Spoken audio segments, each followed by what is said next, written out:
পার অক্সাইডে অক্সিজেনের জ্বালন সংখ্যা কত? এই টপিকটা বিভিন্নভাবে হতে পারে।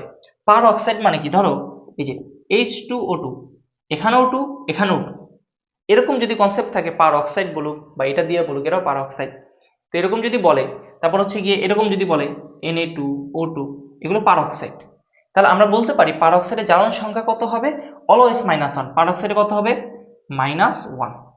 মনে থাকবে। যদি বলতো সুপার অক্সাইড, এগুলো কি অক্সাইড? পার অক্সাইড, পার অক্সাইড। যদি বলতো super oxide, super oxide, super oxide কোনটা হতে পারে? KO2, এই যে এখানে 1 এখানে 2, বুঝতে পারছো? এই টাইপের যেগুলো আছে সুপার অক্সাইড, এবং এদের জ্বালন মান অলওয়েজ -1। সুপার অক্সাইডে অক্সিজেনের জ্বালন মান কত হবে?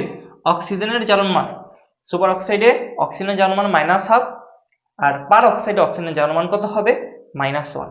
এবং কথা হচ্ছে যদি সাধারণ অক্সিজেন হয় তখন